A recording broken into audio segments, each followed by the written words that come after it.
Dear friends, we present one more story from the world-famous book, The Adventures of Sherlock Holmes, written by Arthur Conan Doyle. Note that this audiobook is not read by a human, but by text-to-speech software. Please enjoy the story and subscribe to the channel for more stories. The Adventures of Sherlock Holmes. 4. The Boscombe Valley Mystery. We were seated at breakfast one morning, my wife and I, when the maid brought in a telegram. It was from Sherlock Holmes and ran in this way. Have you a couple of days to spare? Have just been wired for from the west of England in connection with Boscombe Valley tragedy. Shall be glad if you will come with me. Air and scenery perfect. Leave Paddington by the 11:15. What do you say, dear? Said my wife, looking across at me. Will you go? I really don't know what to say. I have a fairly long list at present. Oh, and Struther would do your work for you. You have been looking a little pale lately. I think that the change would do you good, and you are always so interested in Mr. Sherlock Holmes' cases. I should be ungrateful if I were not, seeing what I gained through one of them, I answered. But if I am to go, I must pack at once, for I have only half an hour. My experience of camp life in Afghanistan had at least had the effect of making me a prompt and ready traveler. My wants were few and simple, so that in less than the time stated I was in a cab with my valise, rattling away to Paddington Station. Sherlock Holmes was pacing up and down the platform, his tall, gaunt figure made even gaunter and taller by his long grey travelling cloak and close-fitting cloth cap. "It is really very good of you to come, Watson," said he. "It makes a considerable difference to me, having someone with me on whom I can thoroughly rely. Local aid is always either worthless or else biased. If you will keep the two corner seats, I shall get the tickets." We had the carriage to ourselves save for an immense litter of papers which Holmes had brought with him. Among these he rummaged and read, with intervals of note-taking and of meditation, until we were past reading. Then he suddenly rolled them all into a gigantic ball and tossed them up onto the rack. "Have you heard anything of the case?" he asked. "Not a word. I have not seen a paper for some days. The London press has not had very full accounts. I have just been looking through all the recent papers in order to master the particulars. It seems, from what I gather, to be one of those simple cases which are so extremely difficult." That sounds a little paradoxical, but it is profoundly true. Singularity is almost invariably a clue. The more featureless and commonplace a crime is, the more difficult it is to bring it home. In this case, however, they have established a very serious case against the son of the murdered man. It is a murder, then? Well, it is conjectured to be so. I shall take nothing for granted until I have the opportunity of looking personally into it. I will explain the state of things to you, as far as I have been able to understand it, in a very few words. Boscombe Valley is a country district not very far from Ross, in Herefordshire. The largest landed proprietor in that part is a Mr. John Turner, who made his money in Australia and returned some years ago to the old country. One of the farms which he held, that of Hatherley, was let to Mr. Charles McCarthy, who was also an ex-Australian. The men had known each other in the colonies, so that it was not unnatural that when they came to settle down they should do so as near each other as possible. Turner was apparently the richer man, so McCarthy became his tenant but still remained, it seems, upon terms of perfect equality, as they were frequently together. McCarthy had one son, a lad of 18, and Turner had an only daughter of the same age, but neither of them had wives living.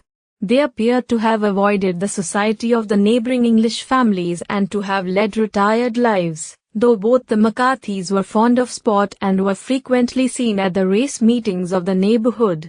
McCarthy kept two servants, a man and a girl. Turner had a considerable household, some half-dozen at the least. That is as much as I have been able to gather about the families. Now for the facts.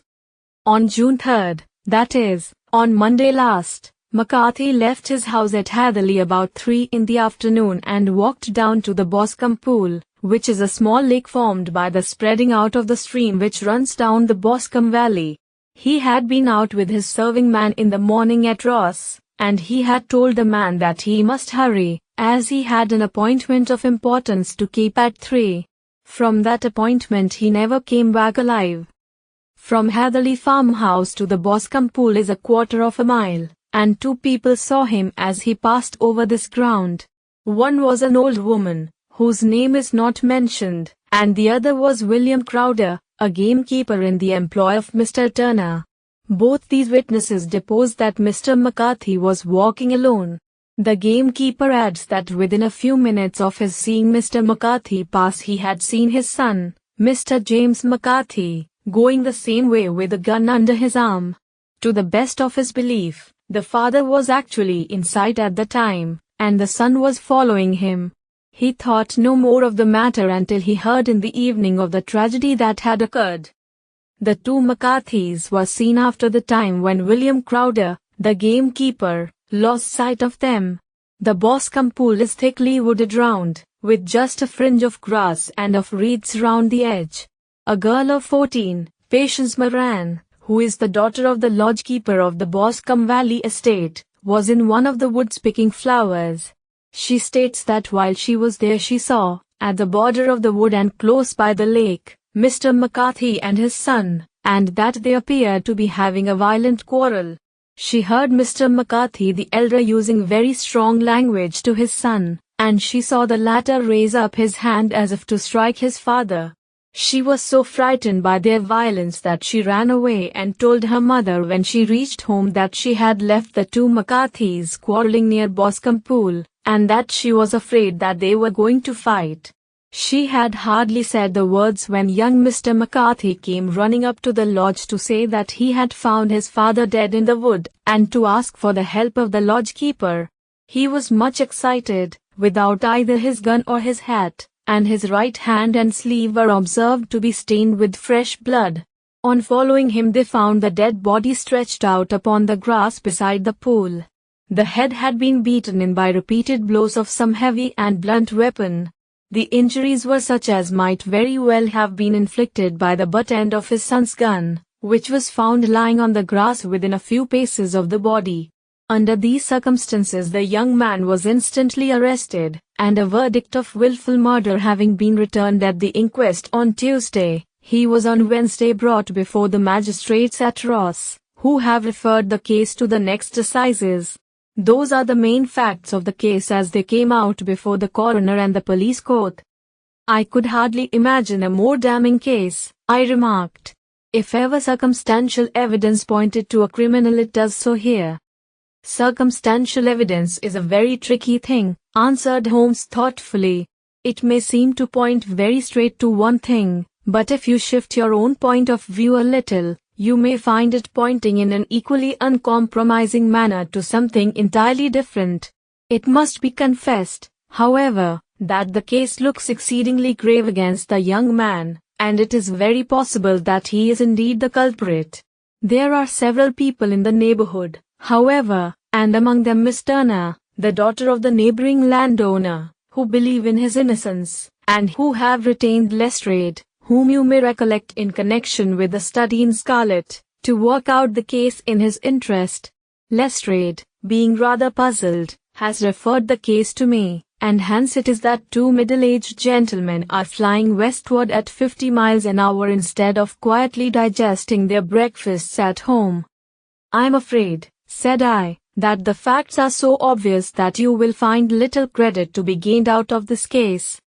There is nothing more deceptive than an obvious fact, he answered, laughing. Besides, we may chance to hit upon some other obvious facts which may have been by no means obvious to Mr. Lestrade. You know me too well to think that I am boasting when I say that I shall either confirm or destroy his theory by means which he is quite incapable of employing, or even of understanding. To take the first example to hand, I very clearly perceive that in your bedroom the window is upon the right-hand side, and yet I question whether Mr. Lestrade would have noted even so self-evident a thing as that. How on earth, My dear fellow, I know you well. I know the military neatness which characterizes you.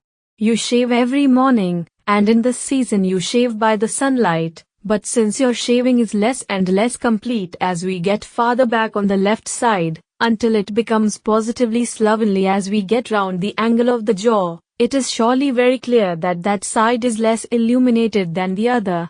I could not imagine a man of your habits looking at himself in an equal light and being satisfied with such a result. I only quote this as a trivial example of observation and inference. Therein lies my métier, and it is just possible that it may be of some service in the investigation which lies before us. There are one or two minor points which were brought out in the inquest, and which are worth considering. What are they? It appears that his arrest did not take place at once, but after the return to Hatherley Farm. On the inspector of constabulary informing him that he was a prisoner, he remarked that he was not surprised to hear it, and that it was no more than his deserts. This observation of his had the natural effect of removing any traces of doubt which might have remained in the minds of the coroner's jury. It was a confession, I ejaculated. No, for it was followed by a protestation of innocence. Coming on the top of such a damning series of events, it was at least a most suspicious remark. On the contrary, said Holmes, it is the brightest rift which I can at present see in the clouds. However innocent he might be, he could not be such an absolute imbecile as not to see that the circumstances were very black against him. Had he appeared surprised at his own arrest, or feigned indignation at it, I should have looked upon it as highly suspicious, because such surprise or anger would not be natural under the circumstances, and yet might appear to be the best policy to a scheming man. His frank acceptance of the situation marks him as either an innocent man, or else as a man of considerable self-restraint and firmness. As to his remark about his deserts, it was also not unnatural if you consider that he stood beside the dead body of his father, and that there is no doubt that he had that very day so far forgotten his filial duty as to bandy words with him, and even, according to the little girl whose evidence is so important, to raise his hand as if to strike him. The self-reproach and contrition which are displayed in his remark appear to me to be the signs of a healthy mind rather than of a guilty one. I shook my head. Many men have been hanged on far slighter evidence, I remarked. So they have. And many men have been wrongfully hanged. What is the young man's own account of the matter? It is, I am afraid, not very encouraging to his supporters, though there are one or two points in it which are suggestive. You will find it here, and may read it for yourself. He picked out from his bundle a copy of the local Herefordshire paper, and having turned down the sheet he pointed out the paragraph in which the unfortunate young man had given his own statement of what had occurred. I settled myself down in the corner of the carriage and read it very carefully. It ran in this way.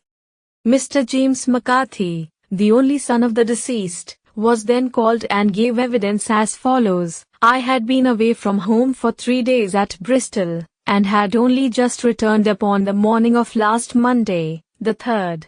My father was absent from home at the time of my arrival, and I was informed by the maid that he had driven over to Ross with John Cobb, the groom.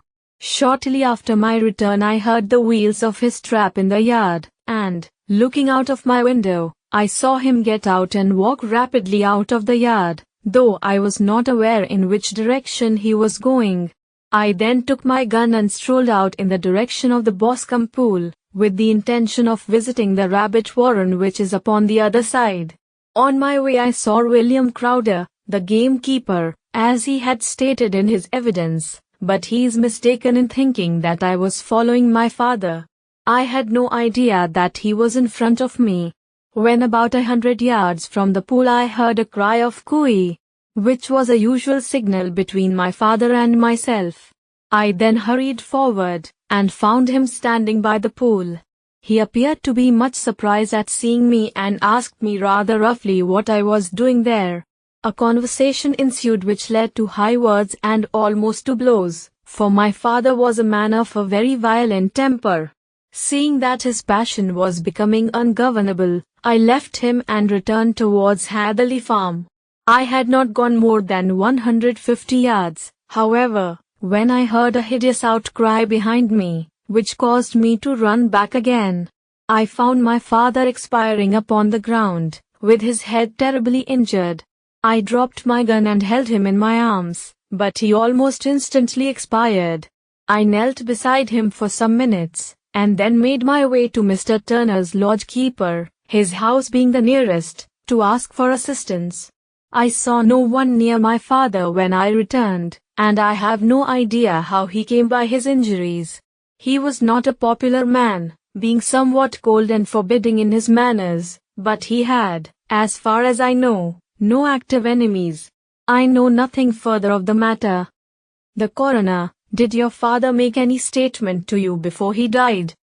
Witness: he mumbled a few words, but I could only catch some allusion to a rat. The coroner: what did you understand by that? Witness: it conveyed no meaning to me. I thought that he was delirious. The coroner: what was the point upon which you and your father had this final quarrel?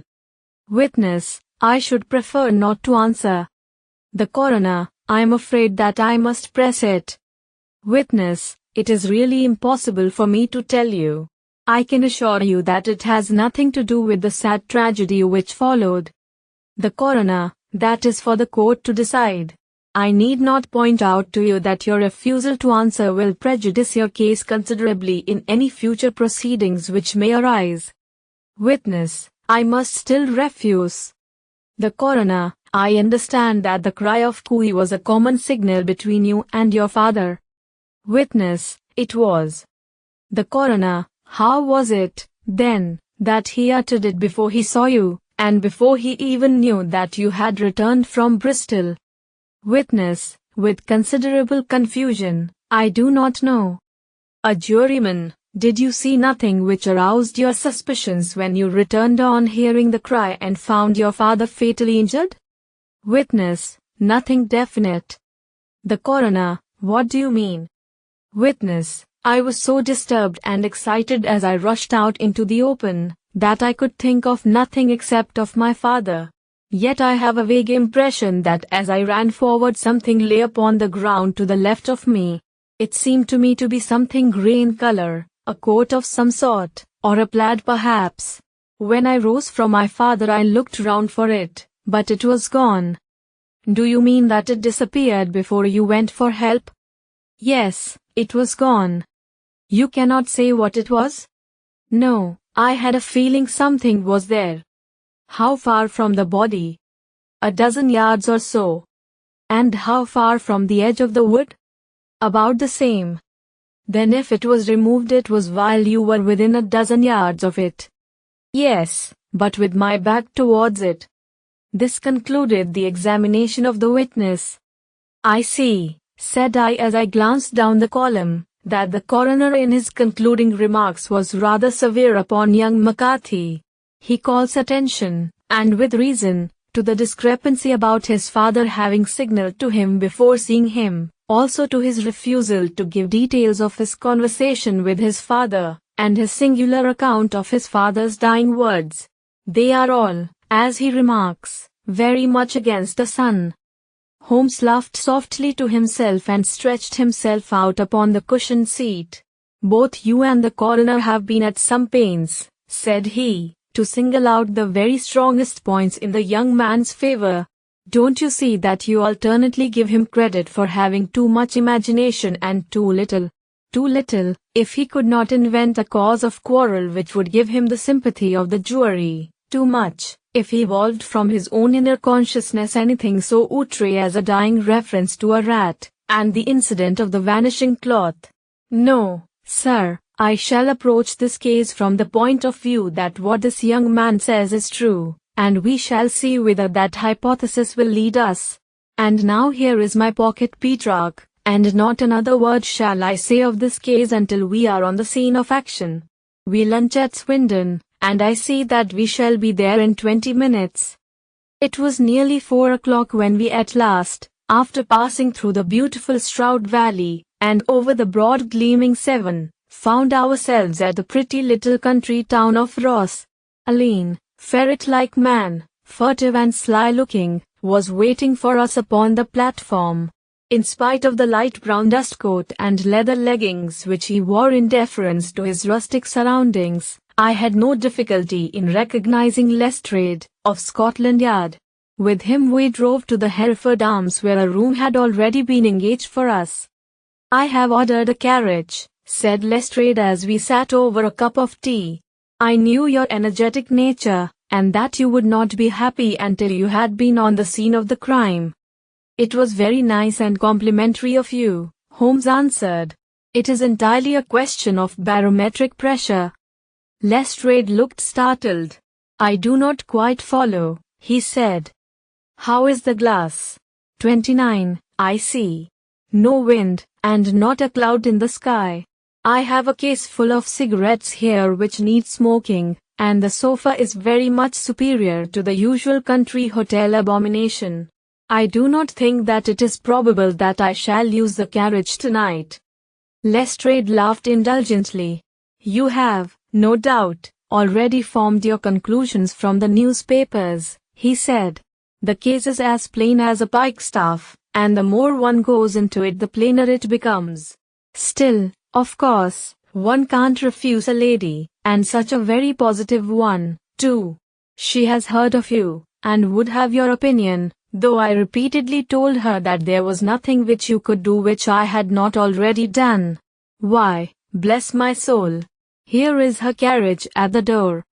He had hardly spoken before there rushed into the room one of the most lovely young women that I have ever seen in my life. Her violet eyes shining, her lips parted, a pink flush upon her cheeks, all thought of her natural reserve lost in her overpowering excitement and concern. "Oh, Mr. Sherlock Holmes," she cried, glancing from one to the other of us, and finally, with a woman's quick intuition, fastening upon my companion, "I am so glad that you have come. I have driven down to tell you so. I know that James didn't do it. I know it, and I want you to start upon your work knowing it, too. Never let yourself doubt upon that point. We have known each other since we were little children, and I know his faults as no one else does, but he is too tender-hearted to hurt a fly. Such a charge is absurd to anyone who really knows him." "I hope we may clear him, Miss Turner," said Sherlock Holmes. "You may rely upon my doing all that I can." "But you have read the evidence. You have formed some conclusion. Do you not see some loophole, some flaw? Do you not yourself think that he is innocent?" "I think that it is very probable." "There, now," she cried, throwing back her head and looking defiantly at Lestrade. "You hear? He gives me hopes." Lestrade shrugged his shoulders. "I'm afraid that my colleague has been a little quick in forming his conclusions," he said. "But he is right. Oh, I know that he is right. James never did it. And about his quarrel with his father, I am sure that the reason why he would not speak about it to the coroner was because I was concerned in it." "In what way?" asked Holmes. "It is no time for me to hide anything. James and his father had many disagreements about me. Mr. McCarthy was very anxious that there should be a marriage between us. James and I have always loved each other as brother and sister, but of course he is young and has seen very little of life yet, and, well, he naturally did not wish to do anything like that yet. So there were quarrels, and this, I am sure, was one of them." "And your father?" asked Holmes. "Was he in favor of such a union?" "No, he was averse to it also. No one but Mr. McCarthy was in favor of it." A quick blush passed over her fresh young face as Holmes shot one of his keen, questioning glances at her. "Thank you for this information," said he. "May I see your father if I call tomorrow?" "I'm afraid the doctor won't allow it." "The doctor?" "Yes, have you not heard? Poor father has never been strong for years back, but this has broken him down completely. He has taken to his bed, and Dr. Willows says that he is a wreck and that his nervous system is shattered. Mr. McCarthy was the only man alive who had known Dad in the old days in Victoria. Ha! In Victoria. That is important. Yes, at the mines. Quite so, at the gold mines, where, as I understand, Mr. Turner made his money. Yes, certainly. Thank you, Miss Turner. You have been of material assistance to me. You will tell me if you have any news tomorrow.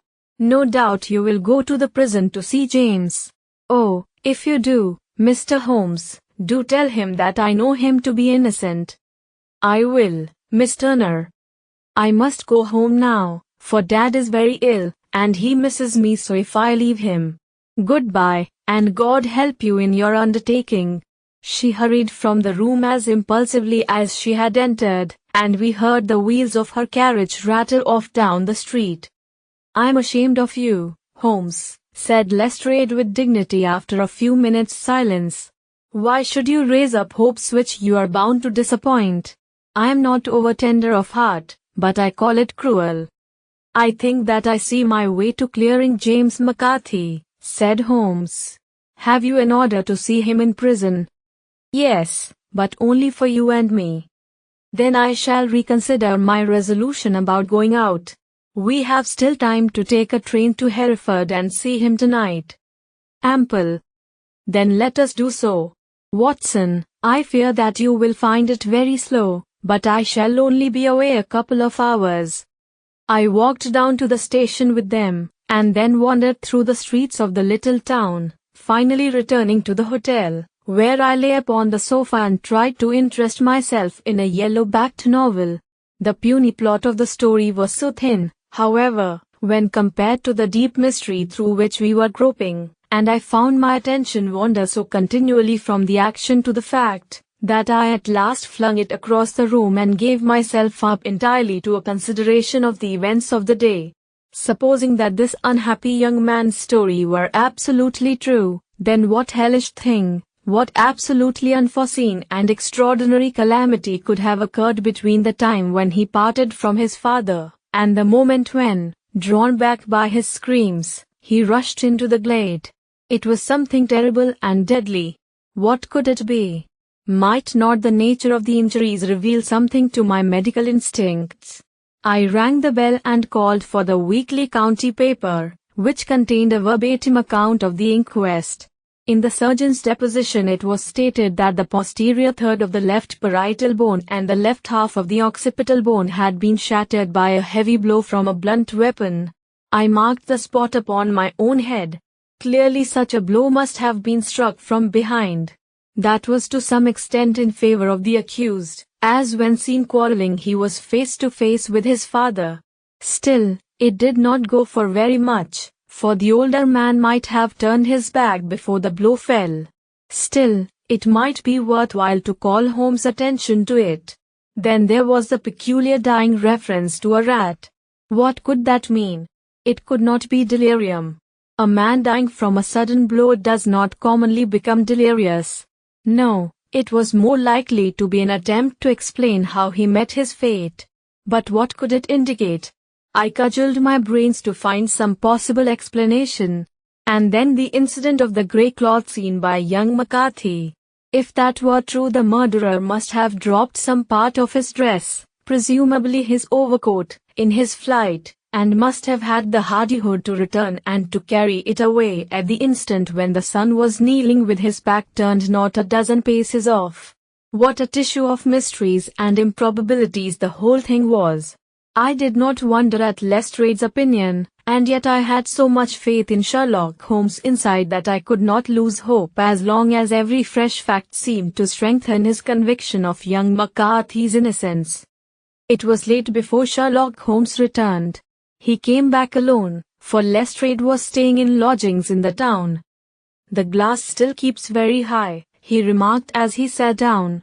"It is of importance that it should not rain before we are able to go over the ground. On the other hand, a man should be at his very best and keenest for such nice work as that, and I did not wish to do it when fagged by a long journey. I have seen young McCarthy." "And what did you learn from him?" "Nothing." Could he throw no light? None at all. I was inclined to think at one time that he knew who had done it and was screening him or her, but I am convinced now that he is as puzzled as everyone else. He is not a very quick-witted youth, though comely to look at and, I should think, sound at heart. I cannot admire his taste, I remarked, if it is indeed a fact that he was averse to a marriage with so charming a young lady as this Miss Turner. Ah, thereby hangs a rather painful tale.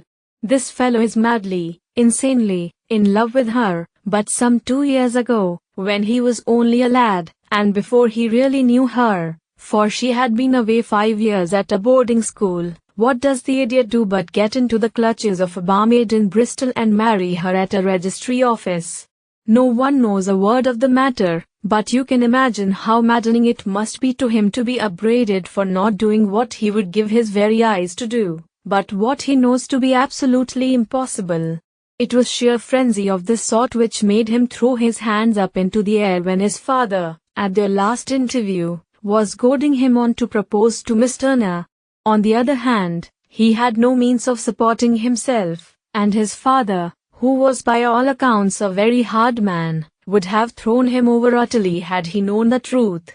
It was with his barmaid wife that he had spent the last 3 days in Bristol, and his father did not know where he was. Mark that point. It is of importance. Good has come out of evil, however, for the barmaid, finding from the papers that he is in serious trouble and likely to be hanged, has thrown him over utterly and has written to him to say that she has a husband already in the Bermuda dockyard, so that there is really no tie between them. I think that that bit of news has consoled young McCarthy for all that he has suffered. But if he is innocent, who has done it? Ah, who? I would call your attention very particularly to 2 points. One is that the murdered man had an appointment with someone at the pool, and that the someone could not have been his son, for his son was away, and he did not know when he would return. The second is that the murdered man was heard to cry "Cooey" before he knew that his son had returned. Those are the crucial points upon which the case depends. And now let us talk about George Meredith, if you please, and we shall leave all minor matters until tomorrow. There was no rain, as Holmes had foretold, and the morning broke bright and cloudless. At 9 o'clock Lestrade called for us with the carriage, and we set off for Hatherley Farm and the Boscombe pool. "There is serious news this morning," Lestrade observed. "It is said that Mr. Turner, of the Hall, is so ill that his life is despaired of." "An elderly man, I presume," said Holmes. "About 60, but his constitution has been shattered by his life abroad, and he has been in failing health for some time. This business has had a very bad effect upon him.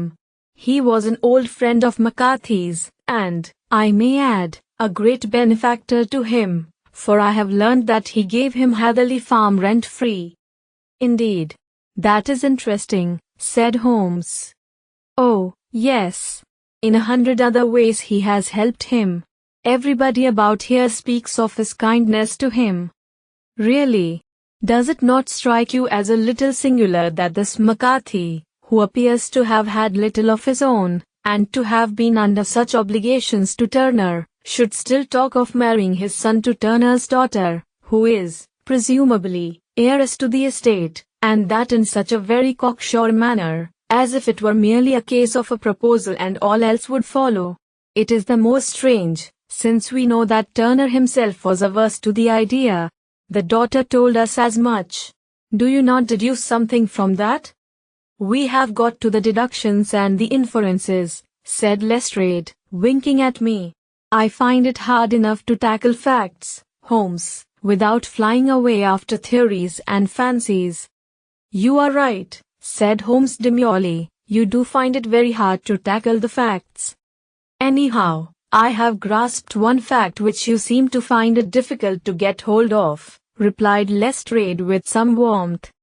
"And that is, that McCarthy Sr. met his death from McCarthy Jr. and that all theories to the contrary are the merest moonshine."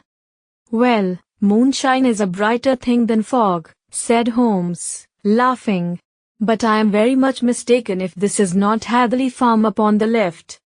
"Yes, that is it." It was a widespread, comfortable-looking building, two-storied, slate-roofed, with great yellow blotches of lichen upon the grey walls. The drawn blinds and the smokeless chimneys, however, gave it a stricken look, as though the weight of this horror still lay heavy upon it. We called at the door, when the maid, at Holmes' request, showed us the boots which her master wore at the time of his death, and also a pair of the son's, though not the pair which he had then had. Having measured these very carefully from 7 or 8 different points, Holmes desired to be led to the courtyard, from which we all followed the winding track which led to Boscombe Pool. Sherlock Holmes was transformed when he was hot upon such a scent as this. Men who had only known the quiet thinker and logician of Baker Street would have failed to recognize him. His face flushed and darkened. His brows were drawn into 2 hard black lines, while his eyes shone out from beneath them with a steely glitter. His face was bent downward, his shoulders bowed, his lips compressed, and the veins stood out like whipcord in his long, sinewy neck. His nostrils seemed to dilate with a purely animal lust for the chase, and his mind was so absolutely concentrated upon the matter before him that a question or remark fell unheeded upon his ears, or, at the most, only provoked a quick, impatient snarl in reply. Swiftly and silently he made his way along the track which ran through the meadows, and so by way of the woods to the Boscombe Pool. It was damp, marshy ground, as is all that district, and there were marks of many feet, both upon the path and amid the short grass which bounded it on either side. Sometimes Holmes would hurry on, sometimes stop dead, and once he made quite a little detour into the meadow. Lestrade and I walked behind him, the detective indifferent and contemptuous, while I watched my friend with the interest which sprang from the conviction that every one of his actions was directed towards a definite end. The Boscombe Pool, which is a little reed-girt sheet of water some 50 yards across, is situated at the boundary between the Hatherley Farm and the private park of the wealthy Mr. Turner. Above the woods which lined it upon the farther side we could see the red, jutting pinnacles which marked the site of the rich landowner's dwelling. On the Hatherley side of the pool the woods grew very thick, and there was a narrow belt of sodden grass 20 paces across between the edge of the trees and the reeds which lined the lake. Lestrade showed us the exact spot at which the body had been found, and, indeed, so moist was the ground, that I could plainly see the traces which had been left by the fall of the stricken man. To Holmes, as I could see by his eager face and peering eyes, very many other things were to be read upon the trampled grass. He ran round, like a dog who is picking up a scent, and then turned upon my companion. "What did you go into the pool for?" he asked. "I fished about with a rake. I thought there might be some weapon or other trace. But how on earth?" "Oh, tut, tut. I have no time. That left foot of yours with its inward twist is all over the place. A mole could trace it, and there it vanishes among the reeds. Oh, how simple it would all have been had I been here before they came like a herd of buffalo and wallowed all over it. Here is where the party with the lodge-keeper came, and they have covered all tracks for 6 or 8 feet round the body. But here are 3 separate tracks of the same feet."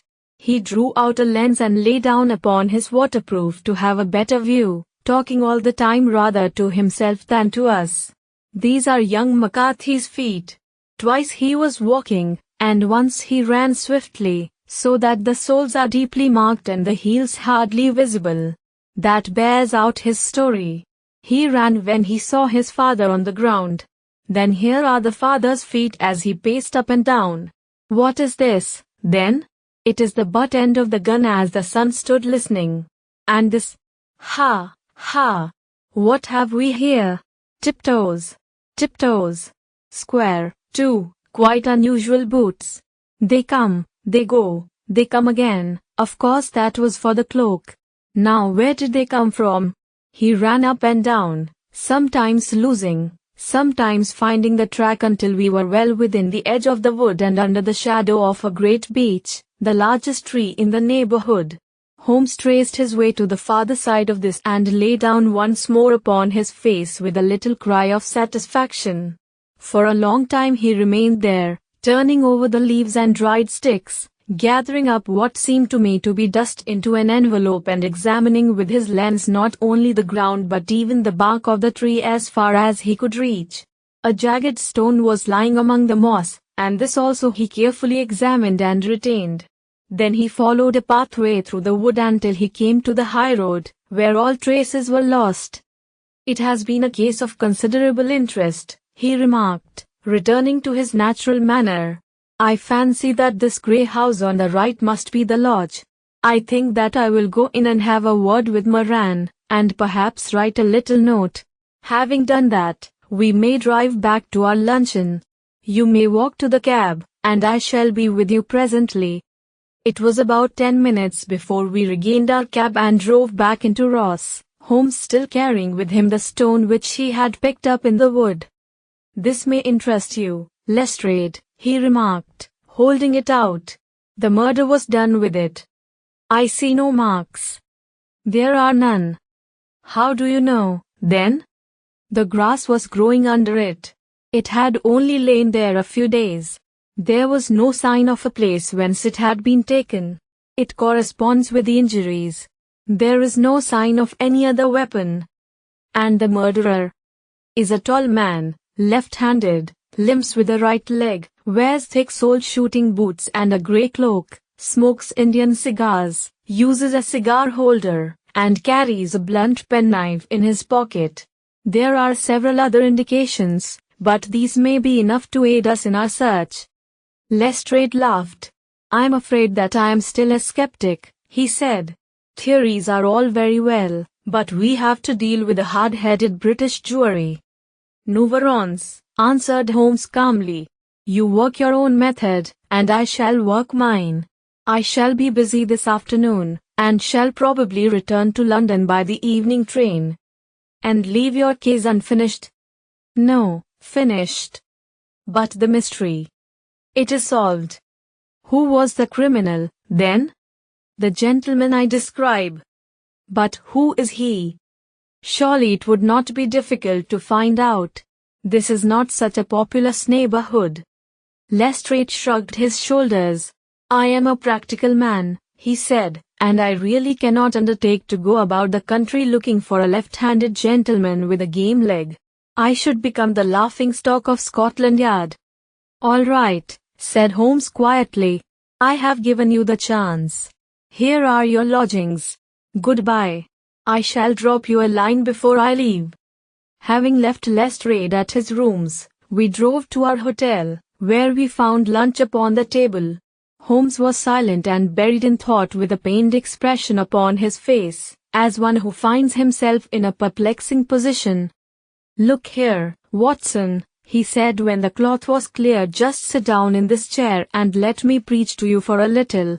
I don't know quite what to do, and I should value your advice. Light a cigar and let me expound." "Pray do so."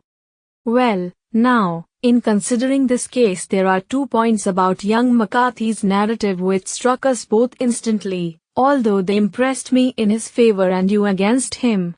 One was the fact that his father should, according to his account, cry cooey before seeing him. The other was his singular dying reference to a rat. He mumbled several words, you understand, but that was all that caught the son's ear. Now from this double point our research must commence, and we will begin it by presuming that what the lad says is absolutely true." "What of this cooey, then?" "Well, obviously it could not have been meant for the son. The son, as far as he knew, was in Bristol. It was mere chance that he was within earshot. The cooey was meant to attract the attention of whoever it was that he had the appointment with. But cooey is a distinctly Australian cry, and one which is used between Australians. There is a strong presumption that the person whom McCarthy expected to meet him at Boscombe was someone who had been in Australia." "What of the rat, then?" Sherlock Holmes took a folded paper from his pocket and flattened it out on the table. "This is a map of the colony of Victoria," he said. "I wired to Bristol for it last night." He put his hand over part of the map. "What do you read?" "Arat, I read." "And now?" He raised his hand. "Ballarat." "Quite so." That was the word the man uttered, and of which his son only caught the last two syllables. He was trying to utter the name of his murderer. "So and so, of Ballarat." "It is wonderful," I exclaimed. "It is obvious. And now, you see, I had narrowed the field down considerably. The possession of a grey garment was a third point which, granting the son's statement to be correct, was a certainty. We have come now out of mere vagueness to the definite conception of an Australian from Ballarat with a grey cloak. Certainly. And one who was at home in the district, for the pool can only be approached by the farm or by the estate, where strangers could hardly wander. Quite so. Then comes our expedition of today. By an examination of the ground I gained the trifling details which I gave to that imbecile Lestrade, as to the personality of the criminal. But how did you gain them? You know my method. It is founded upon the observation of trifles. His height I know that you might roughly judge from the length of his stride. His boots, too, might be told from their traces. Yes, they were peculiar boots. But his lameness? The impression of his right foot was always less distinct than his left. He put less weight upon it. Why? Because he limped, he was lame. But his left-handedness? You were yourself struck by the nature of the injury as recorded by the surgeon at the inquest. The blow was struck from immediately behind, and yet was upon the left side. Now, how can that be unless it were by a left-handed man? He had stood behind that tree during the interview between the father and son. He had even smoked there. I found the ash of a cigar, which my special knowledge of tobacco ashes enables me to pronounce as an Indian cigar. I have, as you know, devoted some attention to this, and written a little monograph on the ashes of 140 different varieties of pipe, cigar, and cigarette tobacco. Having found the ash, I then looked round and discovered the stump among the moss where he had tossed it. It was an Indian cigar, of the variety which are rolled in Rotterdam. And the cigar holder. I could see that the end had not been in his mouth. Therefore he used a holder. The tip had been cut off, not bitten off, but the cut was not a clean one, so I deduced a blunt penknife. "Holmes," I said, "you have drawn a net round this man from which he cannot escape, and you have saved an innocent human life as truly as if you had cut the cord which was hanging him. I see the direction in which all this points. The culprit is Mr. John Turner," cried the hotel waiter, opening the door of our sitting room, and ushering in a visitor. The man who entered was a strange and impressive figure. His slow, limping step and bowed shoulders gave the appearance of decrepitude, and yet his hard, deep-lined, craggy features, and his enormous limbs showed that he was possessed of unusual strength of body and of character. His tangled beard, grizzled hair, and outstanding, drooping eyebrows combined to give an air of dignity and power to his appearance, but his face was of an ashen white, while his lips and the corners of his nostrils were tinged with a shade of blue. It was clear to me at a glance that he was in the grip of some deadly and chronic disease. "Pray sit down on the sofa," said Holmes gently. "You had my note." "Yes, the lodgekeeper brought it up. You said that you wished to see me here to avoid scandal. I thought people would talk if I went to the hall." "And why did you wish to see me?" He looked across at my companion with despair in his weary eyes, as though his question was already answered. "Yes," said Holmes, answering the look rather than the words. "It is so. I know all about McCarthy." The old man sank his face in his hands. "God help me," he cried. "But I would not have let the young man come to harm. I give you my word that I would have spoken out if it went against him at the assizes." I am glad to hear you say so, said Holmes gravely. I would have spoken now had it not been for my dear girl. It would break her heart. It will break her heart when she hears that I am arrested. It may not come to that, said Holmes. What? I am no official agent. I understand that it was your daughter who required my presence here, and I am acting in her interests. Young McCarthy must be got off, however. I am a dying man, said old Turner. I have had diabetes for years. My doctor says it is a question whether I shall live a month. Yet I would rather die under my own roof than in a jail. Holmes rose and sat down at the table with his pen in his hand and a bundle of paper before him. Just tell us the truth, he said. I shall jot down the facts. You will sign it, and Watson here can witness it. Then I could produce your confession at the last extremity to save young McCarthy. I promise you that I shall not use it unless it is absolutely needed. It's as well, said the old man. It's a question whether I shall live to the assizes, so it matters little to me, but I should wish to spare Alice the shock.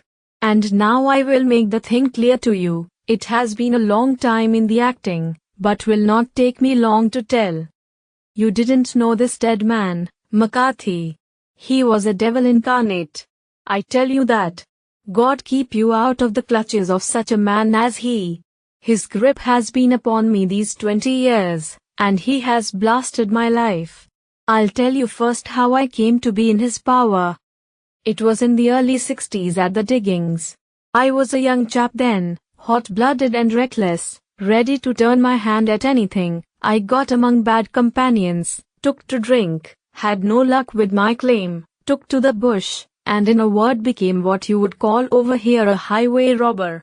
There were 6 of us, and we had a wild, free life of it, sticking up a station from time to time, or stopping the wagons on the road to the diggings. Black Jack of Ballarat was the name I went under, and our party is still remembered in the colony as the Ballarat Gang. One day a gold convoy came down from Ballarat to Melbourne, and we lay in wait for it and attacked it. There were 6 troopers and 6 of us, so it was a close thing, but we emptied 4 of their saddles at the first volley. 3 of our boys were killed, however, before we got the swag. I put my pistol to the head of the wagon driver, who was this very man McCarthy. I wished to the Lord that I had shot him then, but I spared him, though I saw his wicked little eyes fixed on my face, as though to remember every feature. We got away with the gold, became wealthy men, and made our way over to England without being suspected. There I parted from my old pals and determined to settle down to a quiet and respectable life. I bought this estate, which chanced to be in the market, and I set myself to do a little good with my money, to make up for the way in which I had earned it. I married, too, and though my wife died young she left me my dear little Alice. Even when she was just a baby her wee hand seemed to lead me down the right path as nothing else had ever done. In a word, I turned over a new leaf and did my best to make up for the past. All was going well when McCarthy laid his grip upon me. I had gone up to town about an investment, and I met him in Regent Street with hardly a coat to his back or a boot to his foot. "Here we are, Jack," says he, touching me on the arm. "We'll be as good as a family to you. There's 2 of us, me and my son, and you can have the keeping of us. If you don't, it's a fine, law-abiding country is England, and there's always a policeman within hail." Well, down they came to the West Country. There was no shaking them off, and there they have lived rent-free on my best land ever since. There was no rest for me, no peace, no forgetfulness. Turn where I would, there was his cunning, grinning face at my elbow. It grew worse as Alice grew up, for he soon saw I was more afraid of her knowing my past than of the police. Whatever he wanted he must have, and whatever it was I gave him without question: land, money, houses, until at last he asked a thing which I could not give. He asked for Alice. His son, you see, had grown up, and so had my girl, and as I was known to be in weak health, It seemed a fine stroke to him that his lad should step into the whole property. But there I was firm. I would not have his cursed stock mixed with mine, not that I had any dislike to the lad, but his blood was in him, and that was enough. I stood firm. McCarthy threatened. I braved him to do his worst. We were to meet at the pool midway between our houses to talk it over. When I went down there I found him talking with his son, so I smoked a cigar and waited behind a tree until he should be alone. But as I listened to his talk all that was black and bitter in me seemed to come uppermost. He was urging his son to marry my daughter with as little regard for what she might think as if she were a slut from off the streets. It drove me mad to think that I and all that I held most dear should be in the power of such a man as this. Could I not snap the bond? I was already a dying and a desperate man. Though clear of mind and fairly strong of limb, I knew that my own fate was sealed. But my memory and my girl, both could be saved if I could but silence that foul tongue. I did it, Mr. Holmes. I would do it again.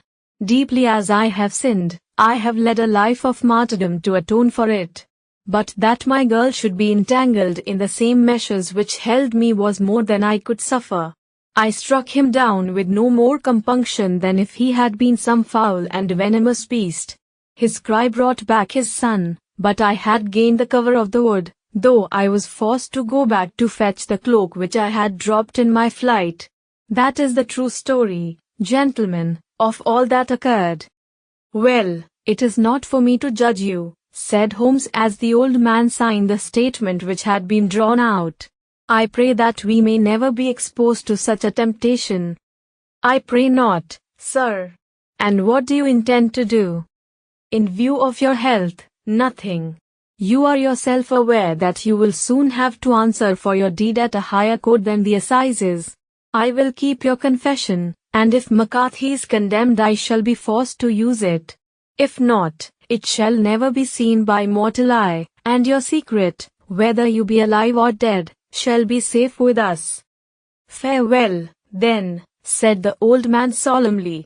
Your own deathbeds, when they come, will be the easier for the thought of the peace which you have given to mine. Tottering and shaking in all his giant frame, he stumbled slowly from the room. God help us, said Holmes after a long silence. Why does fate play such tricks with poor, helpless worms? I never hear of such a case as this that I do not think of Baxter's words, and say, there, but for the grace of God, goes Sherlock Holmes. James McCarthy was acquitted at the assizes on the strength of a number of objections which had been drawn out by Holmes and submitted to the defending counsel. Old Turner lived for 7 months after our interview, but he is now dead, and there is every prospect that the son and daughter may come to live happily together in ignorance of the black cloud which rests upon their past.